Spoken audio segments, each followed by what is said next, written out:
हमें 1962 का युद्ध कभी नहीं भूलना चाहिए। हमारे जवानों ने हिमालय की चोटियों पर इनक्रेडिबल साहस दिखाया। अक्टूबर 1962, हिमालय की बर्फीली चोटियों पर सब कुछ शांत था। हवा में ठंड थी, लेकिन हालात उससे भी ज्यादा ठंडे हो चुके थे। भारत और चीन, दो प्राचीन सभ्यताएं, दो नए आजाद देश, और दुनिया को लगता था कि ये दोनों हमेशा दोस्त रहेंगे। हिंदी चीनी भाई भाई का नारा पूरे भारत में गूंज रहा था, लेकिन कोई नहीं जानता था कि इसी दोस्ती के पीछे एक ऐसा तूफान पल रहा है जो भारत के इतिहास का सबसे दर्दनाक युद्ध बनने वाला था।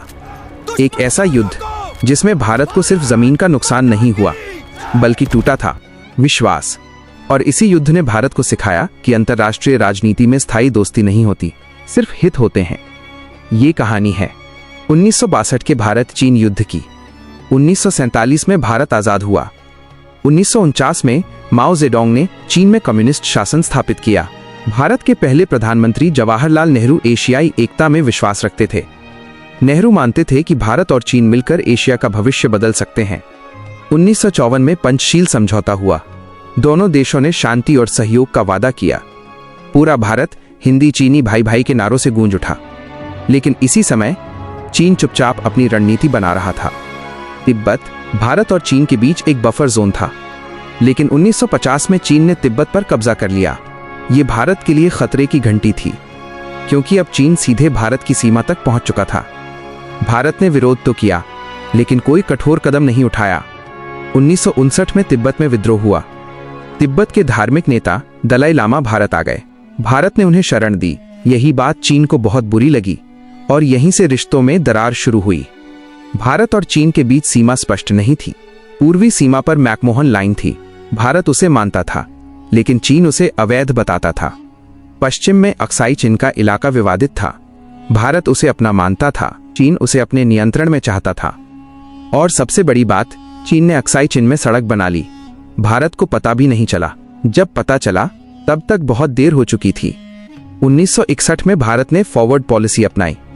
इस नीति के तहत भारत ने सीमा पर छोटी छोटी चौकियां बनानी शुरू की। मकसद था चीन को रोकना। लेकिन समस्या ये थी, भारतीय सेना तैयार नहीं थी।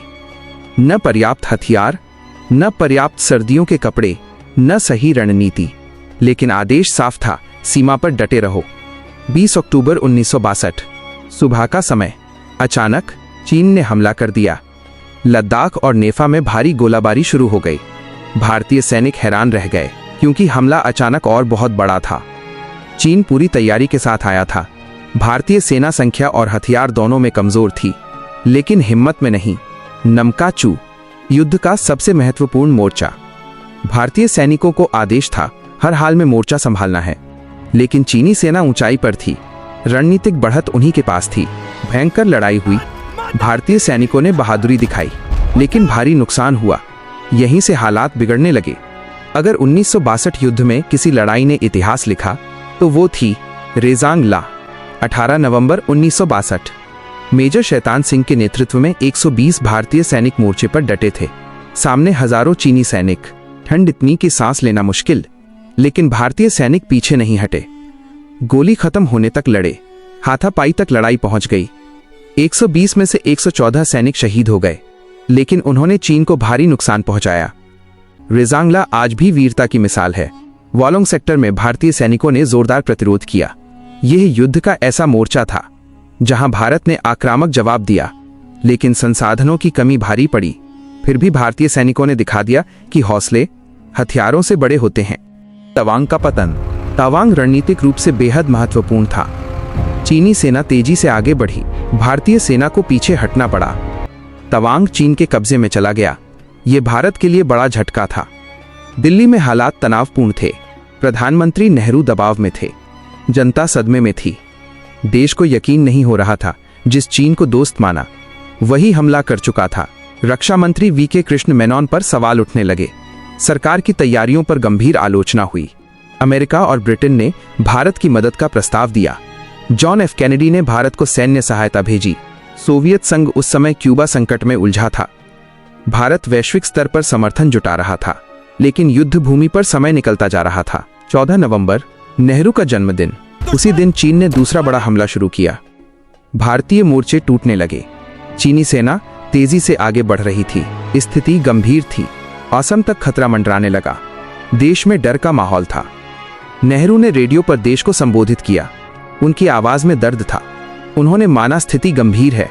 यह वही क्षण था जब पूरे देश ने महसूस किया, युद्ध सिर्फ सीमा पर नहीं लड़ा जा रहा, पूरा राष्ट्र लड़ रहा है। 21 नवंबर 1962 अचानक चीन ने युद्ध विराम की घोषणा कर दी। चीन ने कहा वो पीछे हटेगा, लेकिन अक्साई चिन पर कब्जा बनाए रखेगा। भारत स्तब्ध था। युद्ध खत्म हो गया, लेकिन घाव बाकी थे। 1962 के बाद भारत बदल गया। सेना का आधुनिकीकरण शुरू हुआ। सीमा सुरक्षा मजबूत हुई। नई हथियार नीति बनी। पहाड़ी युद्ध प्रशिक्षण बेहतर किया गया। यही तैयारी आगे 1965 और 1971 में काम आई। यह युद्ध नेहरू के लिए व्यक्तिगत आघात था।